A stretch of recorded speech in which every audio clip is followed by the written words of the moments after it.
A mis 62 años, jamás pensé que terminaría pasando mi cumpleaños en un lugar tan desolador. El suelo estaba cubierto de polvo y trozos de vidrio. El viento se colaba por las ventanas rotas, haciendo que los viejos marcos de metal golpearan una y otra vez, como si fueran lamentos de la propia fábrica. Cada paso que daba levantaba un eco hueco entre las vigas oxidadas, y ese sonido me recordaba algo, el vacío en el que había caído mi vida desde la muerte de Roberto. Pero lo que más dolía no eran las paredes desconchadas ni la soledad del lugar. Lo que me atravesaba el pecho como un cuchillo eran las palabras de mi propio hijo, repetidas una y otra vez en mi cabeza, como un disco rayado imposible de detener. Papá sabía lo que hacía. ¿Qué vas a hacer tú con esa porquería de gerencia? No eres más que una viejita inútil, mamá. Su voz, fría y cruel, retumbaba más fuerte que el eco de aquella nave abandonada. Nunca imaginé escuchar algo así de los labios de mi propio hijo. Esa noche, con los ojos hinchados de tanto llorar, mi rostro marcado por el cansancio y las manos temblando como hojas al viento, me acerqué al portón principal. La llave oxidada pesaba más de lo que parecía, como si cargara con todos los años de secretos que escondía aquel lugar. La metí en la cerradura y sentí resistencia, como si las puertas no quisieran ser abiertas después de tanto tiempo. Con un último giro, el candado cedió y el chirrido metálico me recorrió la espalda como un escalofrío. El portón se abrió lentamente y un olor denso, mezcla de grasa antigua, madera podrida y hierro, salió a recibirme. Nunca imaginé que detrás de esas paredes olvidadas estaba el secreto mejor guardado de mi esposo. Un secreto que cambiaría para siempre mi vida. Pero antes de contarte lo que encontré, dime en los comentarios desde dónde estás viendo este video. Y si aún no te suscribiste al canal, hazlo ahora. Nos encanta ver hasta dónde llegan nuestras historias. Todo comenzó 3 semanas después del entierro de Roberto, mi marido durante 42 años. Recuerdo perfectamente esa tarde en la oficina del abogado Chávez. Yo aún vestía de negro, con el mismo atuendo del funeral. Era como si el duelo todavía se aferrara a mí, sin dejarme respirar. A mi lado, Javier se veía impecable, con su traje de seda a la medida, oliendo a colonia cara y con ese aire de superioridad que últimamente parecía rodearlo en todo lo que hacía. El abogado, con el rostro tenso y los dedos nerviosos que jugueteaban con las hojas, se aclaró la garganta y comenzó a leer el testamento. A mi hijo Javier García le dejo nuestro departamento en la Ciudad de México y el portafolio principal de inversiones. A mi amada esposa María le dejo la propiedad ubicada en Avenida Industrial 980, la fábrica y su contenido. El aire se me fue de golpe. Una fábrica. Después de 42 años de matrimonio, después de toda una vida juntos, de hijos, de sacrificios, de noches de desvelo y mañanas de esperanza, Roberto me dejaba una fábrica abandonada. Sentí que el piso se me hundía bajo los pies. En la sala, un silencio incómodo se extendió como un cuchillo. El abogado no me miraba a los ojos, y Javier tenía esa sonrisa contenida, como si acabara de recibir exactamente lo que esperaba. Yo no tuve fuerzas para abrir la boca, ni una sola palabra. En mi cabeza solo había confusión. ¿Qué significaba aquello? ¿Por qué? ¿Por qué a mí me dejaba algo tan absurdo? Fue entonces cuando sentí la mano de Javier apretando mi hombro con demasiada fuerza. Su gesto parecía de apoyo, pero había algo en esa presión, en ese contacto frío, que me puso la piel de gallina. Se inclinó hacia mi oído y con esa voz calculadora que había aprendido en los negocios me susurró: «No te preocupes, mamá. Yo me encargaré de que estés bien». No entendí lo que quería decir con esas palabras, pero pronto lo descubriría. Esa misma noche, al llegar al penthouse que había sido nuestro hogar durante más de 15 años, lo encontré en la entrada, esperándome. Mi maleta estaba en el suelo, lista, como si yo fuera una invitada indeseada. Creo que será mejor que te busques otro lugar donde quedarte, mamá. El departamento ahora es mío. Está en el testamento, dijo, sin un rastro de emoción. Sentí un vacío en el estómago. Era como si me hubieran arrancado el aire. Apenas pude murmurar con un hilo de voz. ¿Y a dónde se supone que voy? Javier se encogió de hombros con una indiferencia que me rompió por dentro. Siempre puedes quedarte en la fábrica que papá te dejó, si no te da miedo dormir con las ratas. Su sonrisa se ensanchó en un gesto cruel. Y entonces, como si quisiera aplastarme del todo, soltó las palabras que me destrozaron el alma. Papá sabía que no valías nada, por eso solo te dejó chatarra. Sentí que algo se quebraba en mi interior. Era mi propio hijo, el niño al que había cuidado y amado, quien me decía esas palabras con un desprecio helado. No respondí, no lloré frente a él. Simplemente recogí mi maleta, la llave oxidada que el abogado me había entregado y mi bolso. Y me marché. Manejé sin rumbo por la ciudad, con las luces desenfocadas por las lágrimas que nublaban mi vista. Cada semáforo en rojo parecía burlarse de mí. Cada calle desconocida me recordaba que ya no tenía un hogar al que volver. Después de un tiempo que no supe medir, terminé en una zona industrial olvidada. El viento silbaba fuerte, arrastrando papeles viejos y hojas secas por el pavimento agrietado. Los edificios se levantaban a mi alrededor como gigantes dormidos, oxidados, desgastados, casi olvidados por la ciudad. Y allí estaba.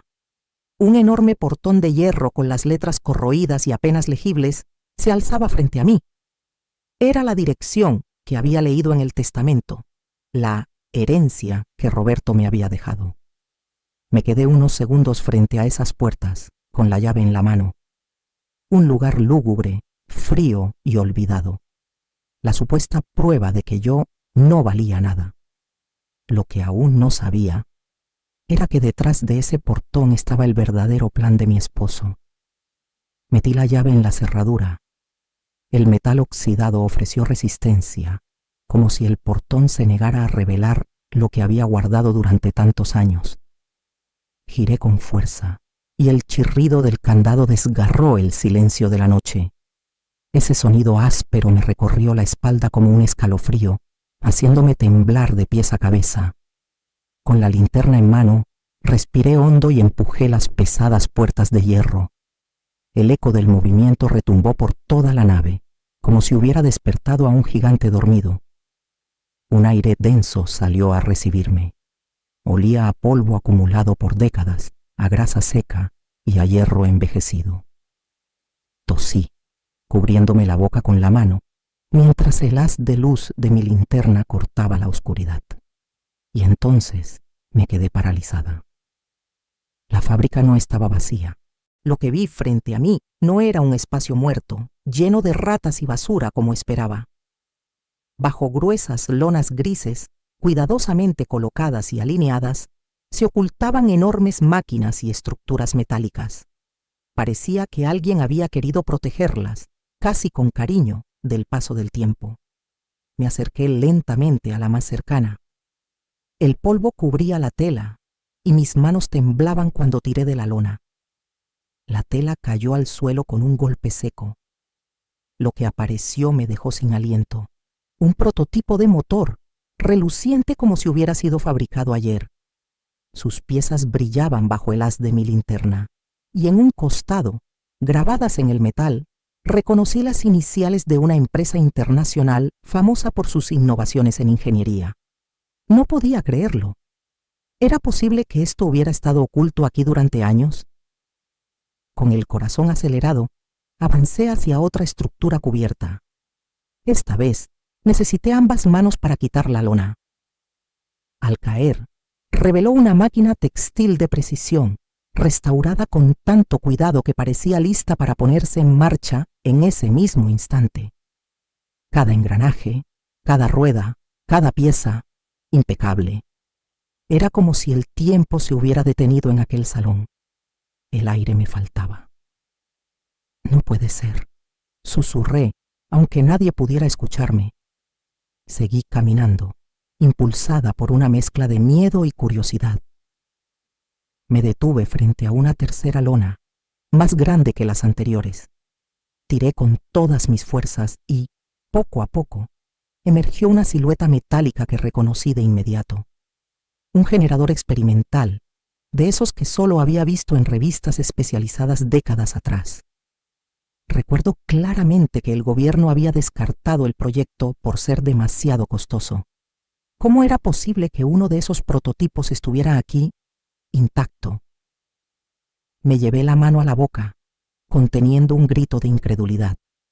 Lo que tenía frente a mí no era chatarra, no era basura, eran prototipos industriales únicos, reliquias de ingeniería que podían valer una fortuna incalculable.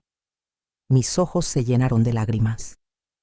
¿Qué es todo esto, Roberto?, murmuré, como si mi esposo pudiera responderme desde la oscuridad. Fue desde entonces cuando el rayo de mi linterna iluminó algo en la pared. Un sobre, amarillento por el tiempo, pegado cuidadosamente con cinta. Y en él, escrito con la letra inconfundible de mi marido, aparecía mi nombre, María. El corazón me latía tan fuerte que parecía querer salirse del pecho. Con manos temblorosas, arranqué el sobre de la pared, lo abrí y sentí que el mundo se detenía mientras desplegaba las primeras líneas escritas por Roberto. El sobre estaba pesado en mis manos. La tinta de su nombre escrito por Roberto parecía aún fresca, como si lo hubiera dejado ahí la noche anterior, esperando a que yo lo encontrara. Tragué saliva, respiré hondo y desplegué las hojas. Reconocí al instante esa caligrafía firme, inclinada hacia adelante, que tantas veces había visto en notas que me dejaba sobre la mesa del comedor. Las primeras palabras me hicieron temblar. Mi queridísima María, si estás leyendo esto significa que el destino ya nos ha separado, pero también significa que encontraste lo que con tanto esmero preparé para ti. Perdóname por los secretos, amor mío. Sé que lo que estás viendo ahora puede parecerte increíble, incluso absurdo, pero todo tiene una razón. Sentí que las lágrimas me empañaban la vista, pero seguí leyendo. Hace 6 años, cuando recibí el diagnóstico, los médicos me dijeron que me quedaba poco tiempo. Yo fingí serenidad, fingí optimismo, pero dentro de mí sabía que debía asegurarme de que, cuando yo faltara, tú no quedaras a la deriva. Javier, nuestro hijo, se ha convertido en alguien distinto al niño que criamos. Lo vi endurecerse, lo vi obsesionarse con el dinero fácil y las apariencias. Y temí que, si le dejaba todo, tú terminarías en sus manos dependiendo de su voluntad. Eso era algo que no podía permitir. Me llevé la mano al pecho. Roberto lo había visto. Él había sabido lo que yo no quería aceptar. Por eso tomé una decisión dolorosa, darle a Javier lo que él considera valioso, la casa, las inversiones visibles, y dejarte a ti lo que, a simple vista, parece inútil, esta fábrica. Pero aquí, María, está mi verdadero legado. Mis manos temblaban tanto que tuve que detenerme un segundo. El olor a polvo, a grasa vieja, a hierro oxidado, se mezclaba con el perfume invisible de su recuerdo. Lo que tienes frente a ti no son máquinas viejas, son prototipos únicos, piezas de ingeniería que rescaté de subastas, liquidaciones y almacenes olvidados. Cada una de ellas fue seleccionada por su valor histórico y por su potencial como inversión. Algunas jamás llegaron al mercado. Otras fueron canceladas por gobiernos y empresas que no supieron ver su futuro. Pero yo sí lo vi, y ahora son tuyas. Solo estas 3 primeras piezas que has descubierto valen varios millones de dólares. Y aún hay más, escondidas en esta nave y en los documentos que encontrarás en el archivo metálico del fondo. Las lágrimas corrían por mis mejillas. No podía creer lo que estaba leyendo. María, sé que esto puede parecer abrumador, pero quiero que recuerdes algo. No es dinero lo que te dejo, es libertad. Libertad para vivir sin depender de nadie. Libertad para reconstruir tu vida donde y como quieras. Libertad para demostrar a ti misma y a cualquiera que lo dude que nunca fuiste inútil. El papel se manchó con una gota de mis lágrimas. Seguí leyendo con el corazón latiendo con fuerza. En la caja fuerte detrás de la oficina encontrarás todos los documentos, certificados de autenticidad, contactos de ingenieros y coleccionistas, contratos de mantenimiento y las claves de cuentas que ya están a tu nombre.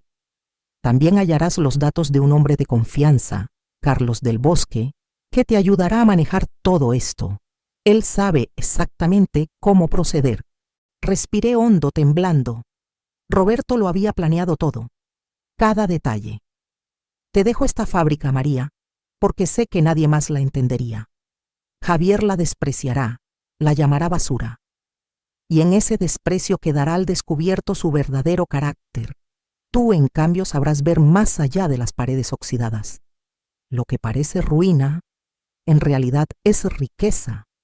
Lo que parece olvido, es esperanza para tu futuro. Me desplomé en una silla cubierta de polvo, incapaz de sostenerme en pie. El papel crujió entre mis brazos, pero no me importó. Lo apreté contra mi pecho como si, al hacerlo, pudiera sentir el calor de Roberto una vez más. Me desplomé en una silla cubierta de polvo, incapaz de sostenerme en pie. El papel crujió entre mis brazos, pero no me importó. Lo apreté contra mi pecho como si, al hacerlo, pudiera sentir el calor de Roberto una vez más.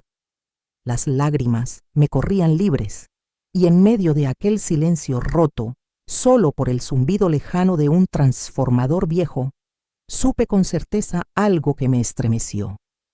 El hombre que había compartido mi vida durante 42 años había planeado cada detalle para protegerme, incluso de nuestro propio hijo. Los días siguientes se convirtieron en un torbellino. Recorrí cada rincón de la fábrica y poco a poco los secretos fueron revelándose ante mis ojos. Detrás de archivadores oxidados encontré carpetas con contratos firmados por empresas extranjeras, registros de mantenimiento minuciosos que detallaban cada engranaje en perfecto estado, planos originales con anotaciones escritas por la mano firme de Roberto, y facturas que confirmaban lo impensable. Aquellas máquinas, ocultas bajo lonas, estaban valuadas en millones de dólares. Me pasaba horas con los papeles extendidos sobre un escritorio cubierto de polvo, tratando de comprender la magnitud de lo que tenía frente a mí. Y cada noche, cuando el cansancio me vencía, me quedaba dormida allí mismo, entre reliquias de hierro y acero que, bajo la luz de mi linterna, parecían criaturas dormidas esperando despertar. Cada madrugada, al abrir los ojos en la oficina oculta que Roberto había acondicionado para mí, con ropa doblada en un armario, latas de comida ordenadas en una alacena y hasta un pequeño baño improvisado, comprendía que nada había sido casualidad. Él había previsto cada necesidad, cada detalle, como si hubiera sabido exactamente cómo se desenvolverían los acontecimientos. Él me conocía mejor que nadie. Sabía que Javier me despreciaría, que me dejaría de lado sin dudarlo, y que esas paredes oxidadas que para otros eran ruinas, para mí serían refugio, mi salvación. Una tarde, entre lágrimas y papeles, me descubrí sonriendo, una sonrisa amarga, pero real. Mi hijo creía haber heredado lo valioso, el penthouse, las inversiones, la vida de lujos, pero no se daba cuenta de que la verdadera riqueza estaba aquí, escondida en la fábrica que él llamó basura. Aquella noche, decidí hacer algo que me daba miedo. Fui hasta el panel eléctrico y bajé la palanca del interruptor general. Por un instante dudé, esperando que nada sucediera, pero entonces, una tras otra, como estrellas encendiéndose en un firmamento olvidado, las luces industriales iluminaron el salón inmenso. Me quedé sin aliento. Las máquinas, brillantes y perfectamente conservadas, se alzaban imponentes en medio de la nave. Ya no parecían reliquias oxidadas, sino guardianas silenciosas del amor de Roberto. Cada una de ellas Brillaba como un monumento, como un testamento vivo de su visión y de su cariño hacia mí. En ese instante lo entendí. Su regalo no era solo dinero, no eran solo cifras en un contrato o piezas de museo con valor en subastas. Era algo mucho más grande, era libertad. Mientras caminaba despacio por la nave iluminada, mis pasos resonaban con fuerza en el piso de concreto. Toqué cada máquina con cuidado, como si saludara a viejas amigas que habían esperado décadas para revelarse. Y comprendí que, aunque mi hijo me había echado a la calle, mi esposo me había dejado un hogar. Aunque me habían despojado de todo, Roberto me había dado algo mucho más valioso, la oportunidad de empezar de nuevo, con dignidad, con fuerza, con el recuerdo imborrable de su amor envolviéndome como un abrazo invisible. La fábrica abandonada no estaba vacía, estaba llena de futuro. Pasaron apenas unos días desde que descubrí el secreto de Roberto cuando mi teléfono sonó. El número de Javier apareció en la pantalla. Mi corazón dio un vuelco, no por cariño, sino por esa mezcla de dolor y rabia que solo un hijo puede despertar cuando traiciona a su madre. Contesté con voz serena, aunque por dentro temblaba. ¿Sí? Mamá, ¿dónde estás?, preguntó, pero su tono no era de preocupación, ni mucho menos de afecto. Era la voz de alguien impaciente, molesto por un trámite pendiente. Respiré hondo antes de contestar. Estoy bien, Javier. Encontré un lugar donde quedarme. Del otro lado de la línea se hizo un silencio extraño. Pude imaginarlo frunciendo el ceño, incapaz de comprender que yo pudiera arreglármela sin él. Finalmente habló, con ese tono calculador que siempre adoptaba cuando se sentía en control, como si estuviera negociando en una sala de juntas. Perfecto. Entonces no olvides que si necesitas dinero yo puedo administrarlo por ti. No vayas a cometer tonterías con esa fábrica. Al oírlo, me llevé la mano a la boca para contener una risa amarga. Mi hijo, mi propio hijo, que me había echado a la calle sin remordimiento, ahora se ofrecía a administrar lo que él creía que era una ruina.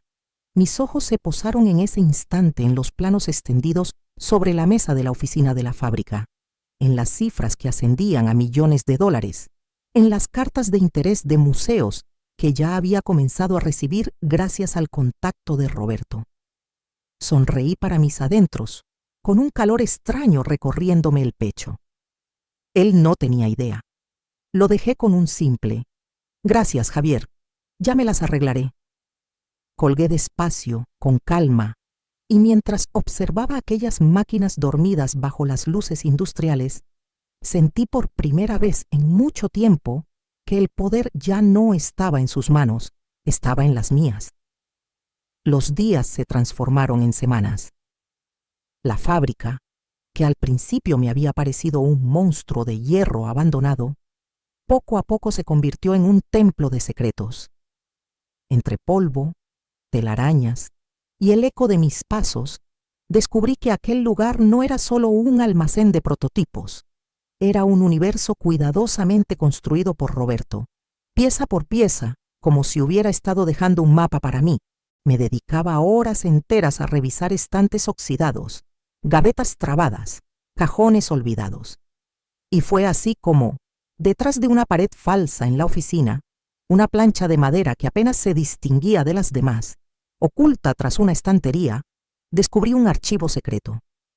El aire que salió al abrirlo olía a papel viejo y tinta desvanecida.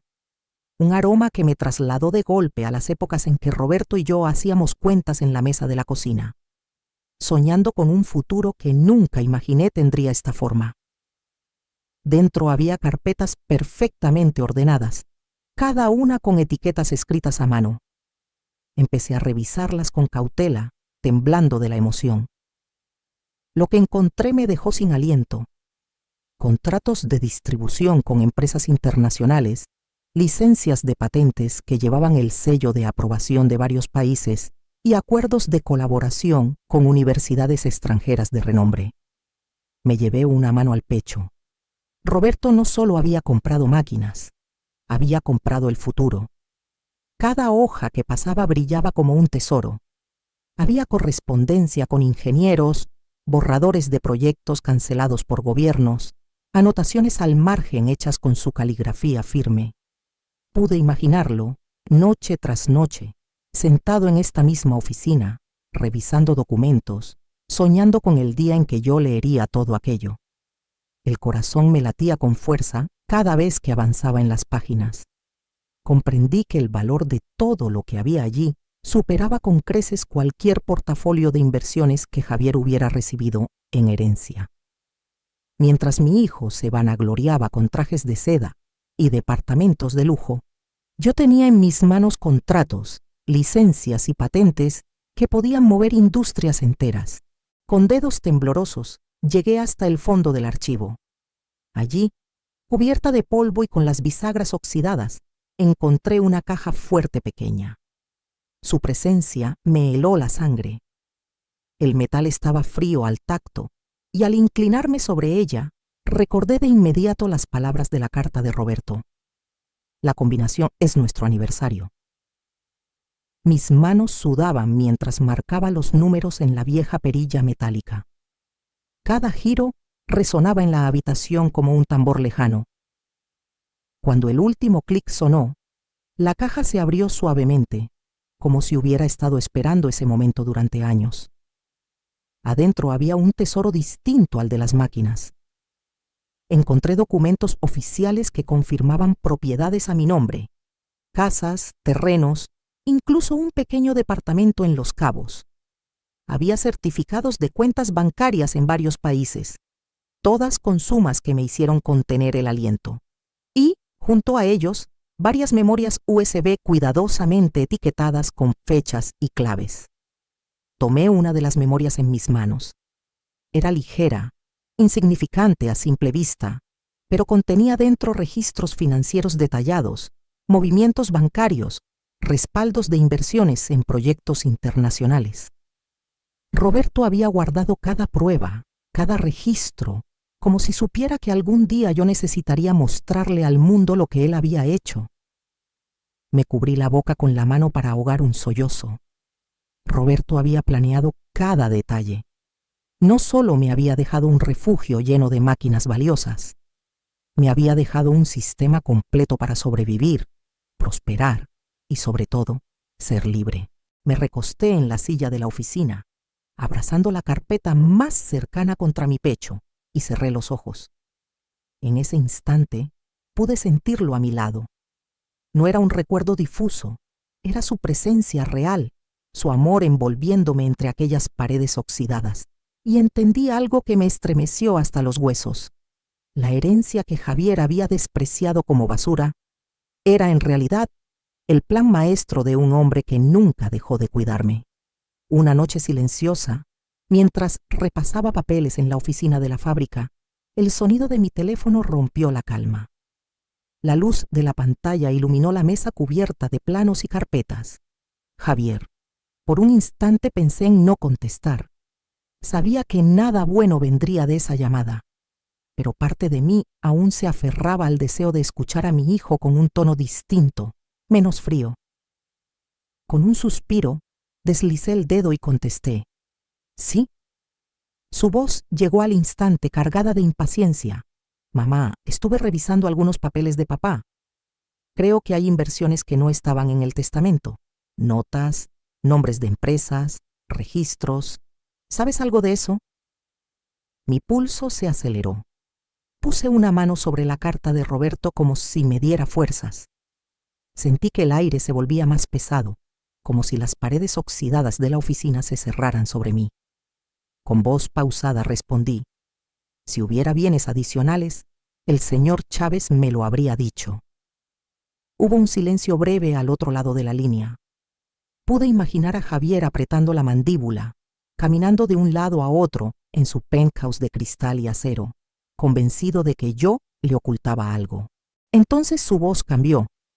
Ya no era el tono de un hijo hablando con su madre, sino el de un hombre acostumbrado a imponer. No me mientas, mamá. Su voz se endureció como un golpe seco. ¿Qué escondía papá? Me quedé callada unos segundos. Cerré los ojos y respiré hondo, recordando las palabras de Roberto. Lo que parece ruina, en realidad es riqueza. Lo que parece olvido, es esperanza para tu futuro. Sabía que Javier no estaba preparado para escuchar la verdad. Su ambición podía convertir el legado de Roberto en un botín en lugar de un futuro. Con calma pronuncié cada palabra. No voy a hablar de eso ahora, Javier. El silencio que siguió fue helado, como un abismo entre nosotros. Finalmente, escuché un bufido de frustración y el ruido de la llamada cortándose. Dejé el teléfono sobre la mesa, con las manos temblando. Mis ojos recorrieron los documentos esparcidos frente a mí, contratos, licencias, cuentas, memorias USB. Sabía que era cuestión de tiempo antes de que Javier intentara hurgar más. Pero también supe algo más. Por primera vez yo tenía el control. Unas semanas más tarde, una tarde tranquila, me encontraba tomando té en la pequeña oficina de la fábrica. El vapor subía lentamente de la taza y se mezclaba con el olor a papel antiguo y a grasa metálica que impregnaba cada rincón. Ese silencio, que se había convertido en mi refugio, se rompió de pronto con un sonido que me heló la sangre. El motor de un coche deteniéndose justo frente al portón principal. Me asomé por la ventana con el corazón acelerado. El vehículo era lujoso, negro, con vidrios polarizados. Y cuando la puerta se abrió, sentí un vuelco en el pecho. Era Javier. Mi hijo avanzó con pasos decididos, traje impecable, corbata perfectamente anudada, zapatos que resonaban con eco en el concreto del patio exterior. Había en él un aire de superioridad, pero también de prisa, de ansiedad contenida. El chirrido del portón me anunció su entrada.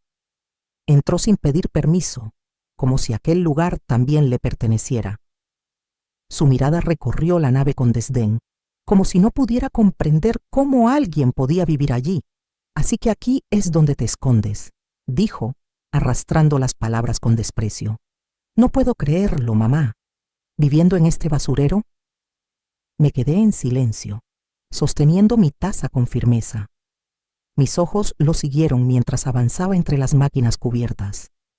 En su rostro había un gesto de disgusto, pero también de curiosidad. Javier siempre había sido así. Primero despreciaba, luego calculaba. De pronto sus manos se posaron sobre una lona. Con un movimiento brusco, la retiró.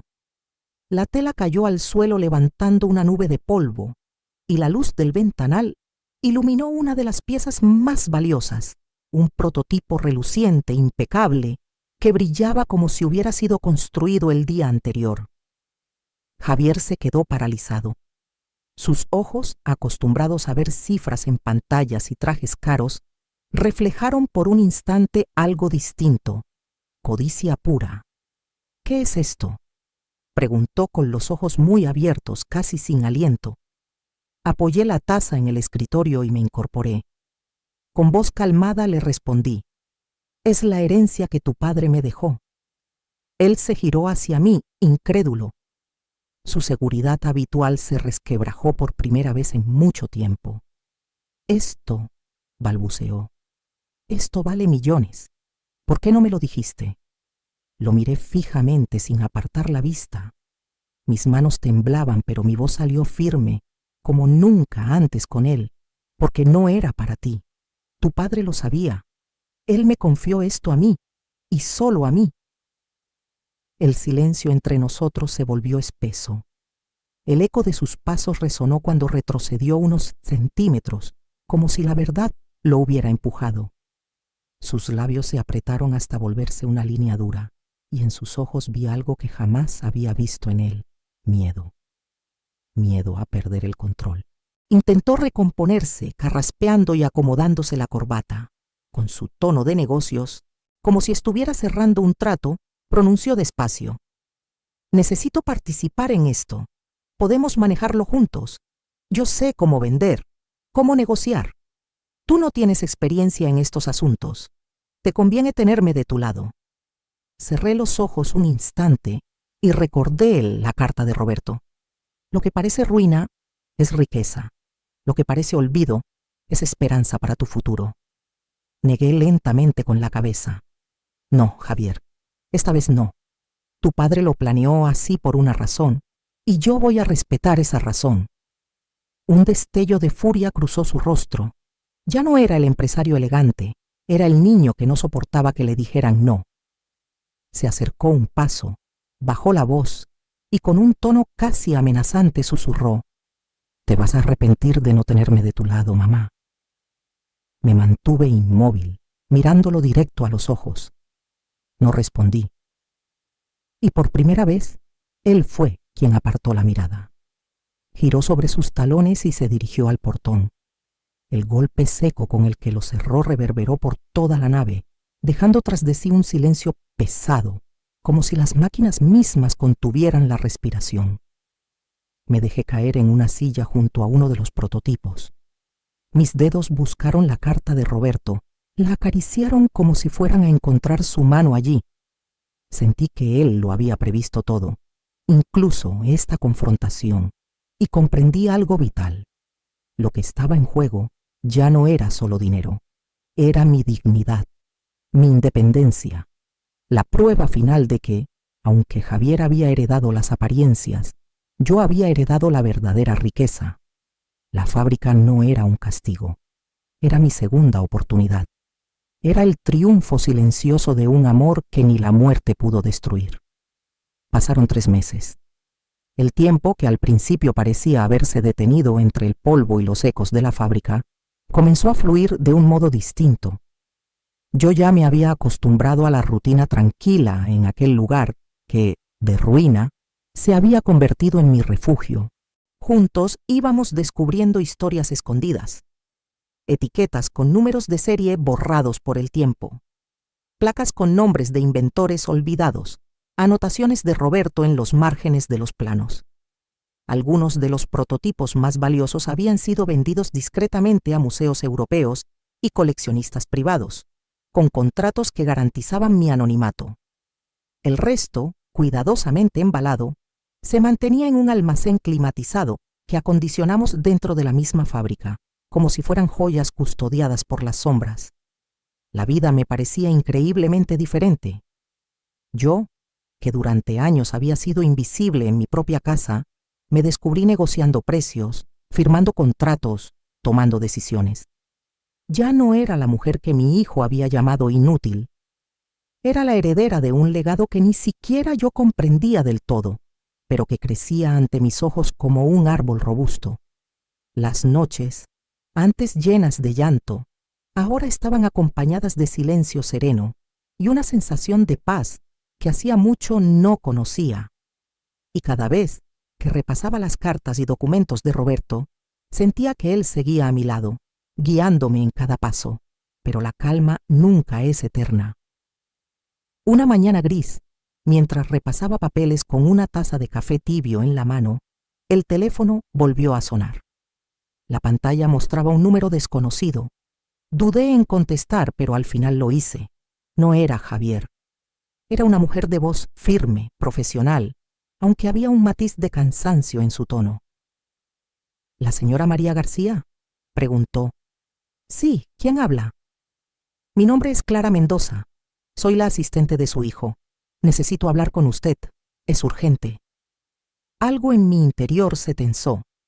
La última vez que Javier se había acercado, lo había hecho con codicia y amenazas veladas. ¿Qué querría ahora? Aún así, acepté. Y esa misma tarde, Clara llegó a la fábrica. La recibí en la oficina que Roberto había preparado en secreto para mí. Clara entró con paso rápido, profesional, pero su rostro estaba marcado por ojeras y un rictus de preocupación. Sus modales eran impecables. Traje sobrio, cabello recogido, una carpeta bajo el brazo. Se sentó frente a mí y tras un silencio breve, bajó la voz para hablar. Vengo en nombre de Javier. Tragó saliva, como si pesara cada palabra. Está enfrentando problemas financieros muy graves. Yo no dije nada.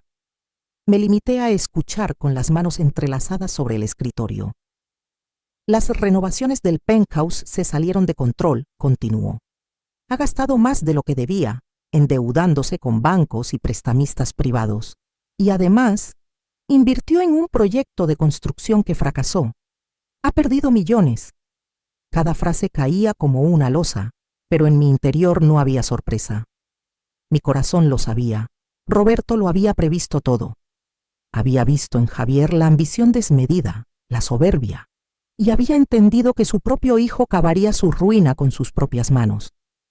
Clara me miraba con ojos suplicantes. Él necesita ayuda. Sin apoyo económico lo perderá todo.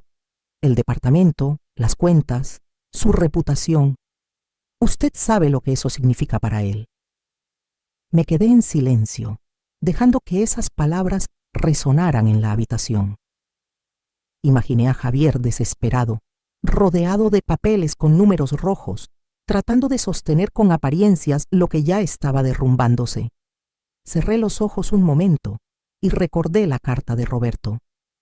Él despreciará esta fábrica, y en ese desprecio quedará al descubierto su verdadero carácter. Abrí los ojos y miré a Clara con calma. Dígale que venga él mismo. Si quiere hablar conmigo, tendrá que hacerlo cara a cara. El silencio que siguió fue denso. Clara asintió lentamente, comprendiendo que yo no iba a dejarme manipular a través de intermediarios, y en ese instante supe que el momento decisivo se acercaba. Javier tendría que enfrentarme, no como hijo caprichoso, sino como hombre derrotado. A la semana siguiente, el eco de un motor desconocido rompió la calma habitual de la fábrica. Me asomé por la ventana y lo vi. Un auto de lujo, sucio, con las llantas salpicadas de barro, se detuvo frente al portón. La puerta se abrió lentamente y Javier bajó con un aire que no le había visto nunca. Su aspecto había cambiado. Tenía ojeras marcadas, profundas, como sombras que se habían instalado en su rostro. Su traje, antes impecable, estaba arrugado y con una mancha apenas perceptible en la solapa. Sus zapatos, siempre lustrados, mostraban el desgaste de alguien que había caminado demasiado. Y sobre todo, había algo distinto en su mirada. Ya no era la del joven arrogante que entraba a un salón sintiéndose dueño de todo. Era la de un hombre derrotado que intentaba mantener en pie una fachada resquebrajada. Empujó las puertas de la fábrica con menos fuerza de la que esperaba. Su paso, aunque decidido, estaba cargado de cansancio. Se detuvo frente a mí y respiró hondo antes de hablar. «Mamá», empezó, sin la arrogancia de antes, con una voz que sonaba a súplica y no a orden. «Necesito tu ayuda». Yo no respondí. Me limité a mirarlo, esperando. Después de tanto tiempo, después de tantas heridas, quería escucharlo hasta el final sin interrumpirlo. El penthouse. Tragó saliva, bajando la mirada por un segundo. Está a punto de ser embargado, y las deudas del proyecto me están hundiendo. Su voz se quebró apenas un instante, pero fue suficiente para mostrarme al niño que alguna vez fue. Aquel que venía corriendo a mis brazos con las rodillas raspadas, aquel que me pedía consejo antes de presentar un examen. Durante un segundo vi a mi hijo, no al hombre que me había echado de mi hogar. Respiré hondo, buscando la fuerza que Roberto me había dejado en cada documento, en cada máquina de esa nave. «Javier», dije despacio, «tu padre intentó advertirte muchas veces, y tú lo ignoraste». Él bajó la mirada, derrotado. Sus hombros, que siempre llevaba erguidos, parecían hundirse bajo el peso de su propio orgullo. «Lo sé», murmuró, «pero ahora no sé qué hacer». Me acerqué al escritorio y tomé un folder grueso que había dejado preparado días atrás. Lo puse frente a él con un gesto tranquilo pero firme. «Aquí hay documentos», le dije. «Son proyecciones que tu padre hizo hace años sobre los riesgos de tus decisiones. Él lo vio venir, Javier, y por eso me dejó a mí el verdadero legado». Él hojeó las páginas con manos temblorosas, su ceño fruncido cada vez más mientras leía cifras, gráficos, advertencias. Finalmente levantó la vista. En su mirada había una mezcla de dolor, incredulidad y orgullo roto. Entonces, ¿qué vas a hacer?, preguntó con voz apagada. ¿Me vas a dejar caer? Lo miré directo a los ojos. Por dentro sentía una mezcla de compasión y firmeza, como cuando uno enseña a caminar a un niño y sabe que tiene que soltarle la mano para que aprenda. No, respondí con calma. Voy a ayudarte, pero con condiciones. Él se tensó, como si esa palabra le resultara insoportable. ¿Qué condiciones?, preguntó con un hilo de su antigua soberbia, pero sin la fuerza de antes. Me enderecé, sintiendo por primera vez en muchos años que tenía la autoridad moral para hablarle como necesitaba. Transparencia total, un manejo profesional de tus finanzas y algo más. Hice una pausa para que cada palabra quedara grabada en el aire. Quiero que reconozcas el daño que me hiciste, no solo cuando me echaste a la calle, sino todos los años en que me trataste como si no valiera nada. El silencio que siguió pesó como plomo entre nosotros. El único sonido era el zumbido lejano de las lámparas industriales y, muy a lo lejos, el viento colándose por las rendijas. Javier apretó los puños, luchando con su orgullo, tragando la soberbia que lo había guiado toda su vida. Finalmente, con voz baja, casi un susurro, dijo: «Tenías razón, mamá. No debí tratarte así. Fui un imbécil». Una lágrima me rodó por la mejilla. No era solo tristeza, era una mezcla de alivio, justicia y el eco del amor de Roberto rodeándome en ese momento. «No soy inútil, Javier», dije suavemente, pero con una fuerza que no me conocía. «Y nunca lo fui». Él asintió, cabizbajo. Sus hombros se relajaron como si se rindiera, pero no ante mí, sino ante la verdad. Por primera vez en años, parecía escucharme de verdad. En ese instante comprendí que no solo estaba salvando a Javier de sus deudas, estaba sanando, aunque fuera un poco, la herida más profunda de todas, la que había dejado entre nosotros tantos años de distancia y desprecio. En las semanas siguientes, mi vida tomó un rumbo que jamás habría imaginado. Cada día estaba lleno de reuniones con abogados, llamadas a asesores financieros y largas horas de cálculos. No era sencillo. Por momentos sentía que el mundo de Javier era demasiado complejo para mí, pero la carta de Roberto y el legado en la fábrica me daban fuerzas. No estaba sola. Había un plan, había bases sólidas. Lo primero fue enfrentar la montaña de deudas. Contratamos a un despacho especializado que, tras varias negociaciones, logró reestructurarlas. Fue un proceso humillante para Javier, que siempre había presumido de poder y solvencia, pero también fue un golpe de realidad. El penthouse, que por años había sido el símbolo de su vanidad, fue puesto en venta. Ya no era un trofeo, sino una carga que lo hundía. Recuerdo el día que se firmaron los papeles. Javier miró por última vez aquellas paredes de mármol, las lámparas de cristal y los ventanales de piso a techo. Y aunque intentó mantener la compostura, sus ojos se nublaron. Ese lugar, que había sido escenario de su soberbia, se convirtió en el punto de partida de su humildad. Poco a poco, y casi a regañadientes al principio, comenzó a abrirse a nuevas oportunidades. Uno de los contactos de Roberto lo puso en relación con una organización dedicada a proyectos de vivienda sustentable. No era glamoroso, no había cócteles ni alfombras rojas, pero sí había propósito. Por primera vez, lo vi interesado en algo más allá del dinero y las apariencias. Había en su mirada una chispa diferente, tímida, pero verdadera. Yo también cambiaba con él. El resentimiento que me había ahogado comenzó a diluirse, aunque no desapareció del todo. Había cicatrices profundas, pero ver a Javier transformarse, aunque lentamente, me hacía pensar que tal vez aún había esperanza para nosotros. Una tarde, mientras revisaba documentos en la fábrica, escuché pasos en el pasillo.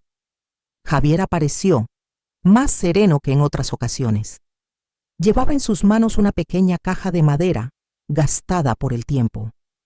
«Esto era de papá», dijo extendiéndola hacia mí con cuidado. Lo encontré entre sus cosas. Creo que deberías tenerlo tú. El corazón me dio un vuelco. Abrí la caja con manos temblorosas y dentro encontré un anillo sencillo, sin adornos, de oro desgastado por los años. Junto a él había una nota, escrita con la caligrafía inconfundible de Roberto. Este anillo simboliza el círculo completo de nuestra vida juntos.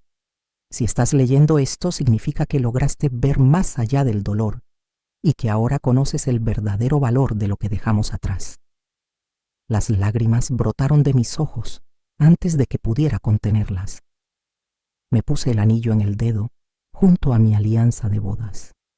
Y en ese momento sentí como si todo cobrara sentido. Roberto había planeado hasta el último gesto, hasta el símbolo más pequeño, para recordarme que nuestro amor seguía intacto más allá de la muerte. Esa noche decidí encender de nuevo las luces de la nave principal. Con un chasquido, los focos industriales iluminaron la inmensidad del salón. Las máquinas, alineadas como guardianas metálicas, brillaron bajo la luz, resplandeciendo como estrellas en medio de la oscuridad. Caminé lentamente entre ellas, pasando mi mano por el frío acero, sintiendo en cada engranaje la presencia invisible de Roberto.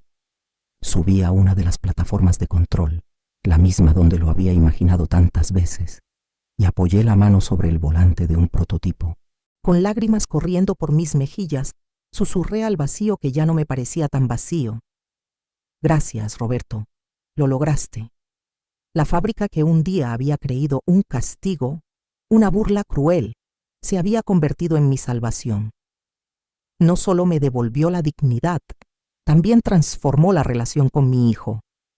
Javier, que había heredado las apariencias, ahora comenzaba a comprender lo que significaba heredar un propósito.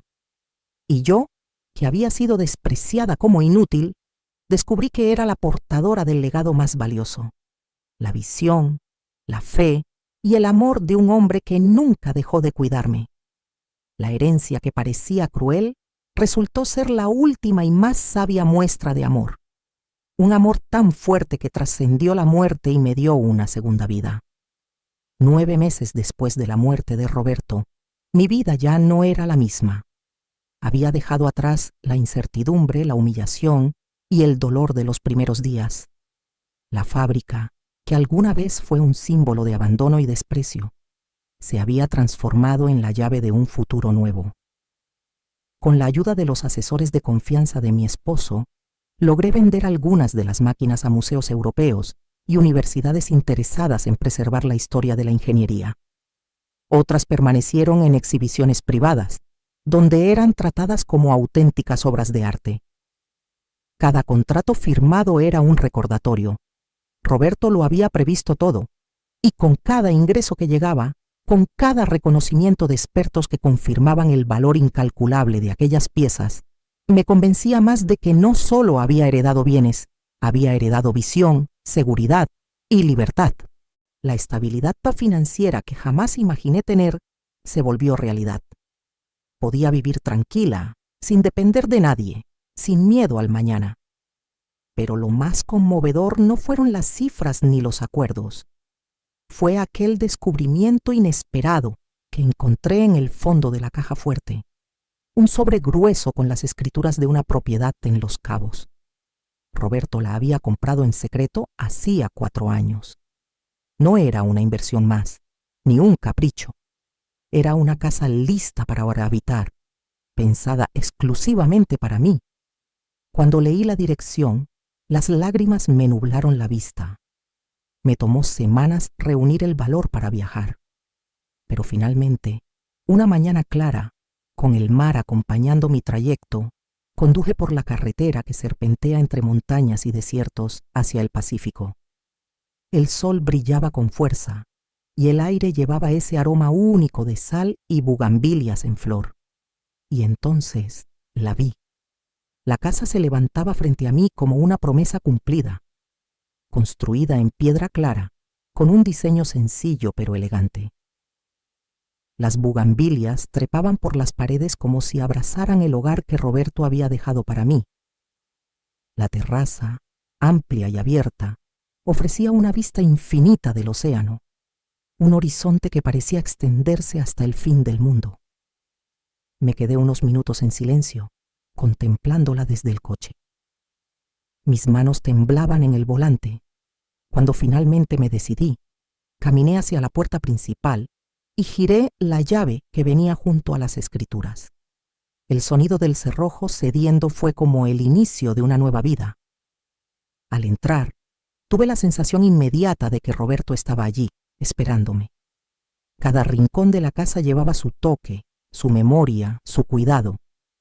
Los muebles eran de madera clara, simples pero acogedores.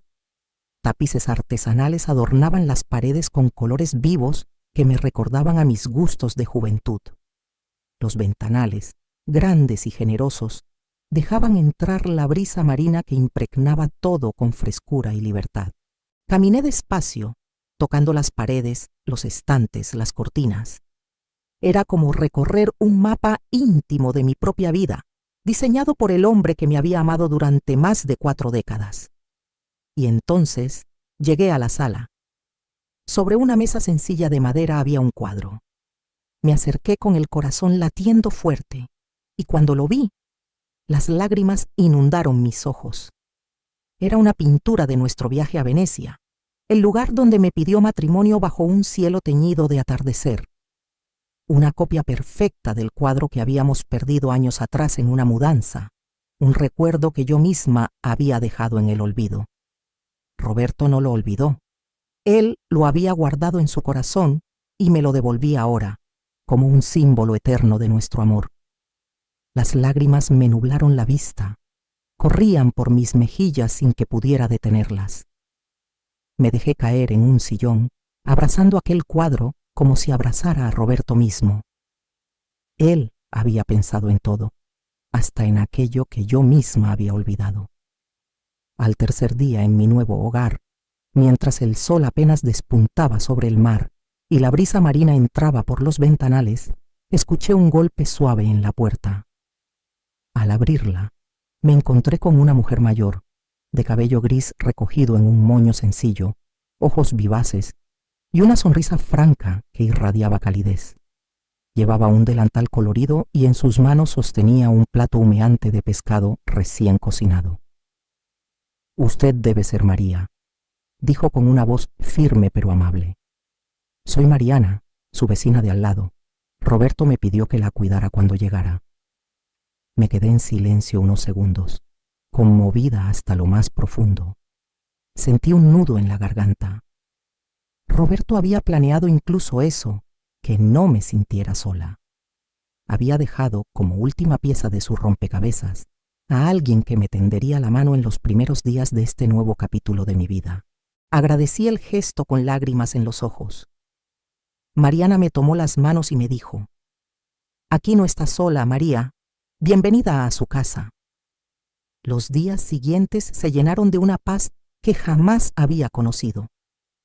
Al amanecer, caminaba descalza por la playa, dejando que la arena fría acariciara mis pies mientras las olas besaban la orilla. A veces me detenía simplemente a respirar, a escuchar el rugido tranquilo del océano que parecía repetir mi nombre. Descubrí en el jardín de la casa un pequeño espacio donde crecían bugambilias y algunas plantas aromáticas. Lo cuidaba con paciencia, regando cada mañana, viendo cómo las flores se abrían bajo el sol ardiente de los cabos. Ese jardín, que al principio parecía un detalle insignificante, se convirtió en un símbolo de mi propia vida, algo que había estado marchito y que ahora volvía a florecer. Por las noches, me sentaba en la terraza con una taza de té o una copa de vino, contemplando el horizonte. El cielo se llenaba de estrellas tan brillantes que parecían colgar justo encima de mí, y el sonido constante de las olas me arrullaba como una canción antigua. Era un silencio distinto al de la fábrica. Este no pesaba, este sanaba. Un atardecer, cuando el cielo se teñía de naranja y violeta, Javier apareció en la entrada de la casa. Su silueta, recortada contra la luz dorada, me hizo contener el aliento. Ya no era el hombre arrogante que me había echado de casa meses atrás. Había en él una humildad nueva, una vulnerabilidad que antes no le conocía. Se sentó a mi lado en la terraza. Durante un rato no hablamos. Simplemente miramos juntos cómo el sol se hundía lentamente en el mar. Finalmente, con voz baja, casi un susurro, me dijo: «Papá eligió bien». Hizo una pausa, tragando saliva. «Ahora entiendo lo que quería dejarte». Sentí un estremecimiento. No eran solo palabras. Había verdad en su tono, un reconocimiento que había esperado toda mi vida. Lo abracé en silencio, sin reproches. No todo estaba resuelto entre nosotros. Las heridas seguían ahí, pero al menos había un camino nuevo, más sincero, que podíamos recorrer juntos. Aquella noche, después de que Javier se marchara, me senté en la terraza con la brisa cálida acariciando mi rostro. Saqué el anillo que Roberto me había dejado y me lo puse en el dedo, junto a mi alianza de bodas. Lo miré brillar bajo la luz tenue de la luna y comprendí lo que simbolizaba: el círculo completo de una vida compartida, de un amor que ni la muerte había logrado romper. La fábrica, que en un principio me había parecido un castigo cruel, había abierto la puerta a todo esto. Roberto me había dejado mucho más que máquinas y prototipos. Me había dejado libertad, un hogar, dignidad y la certeza inquebrantable de que su amor me acompañaría siempre, como un faro en medio de cualquier oscuridad. Mirando el mar infinito, con las lágrimas resbalando por mis mejillas, pero con una sonrisa en los labios, susurré al viento: «Gracias, Roberto, lo lograste». Y mientras las olas respondían con su vaivén eterno, entendí con claridad que nunca es tarde para empezar de nuevo. Si esta historia te dejó pensando, espera a ver la siguiente. Haz clic ahora en el video que está apareciendo en pantalla. Ahí la traición y el giro final te van a dejar sin palabras.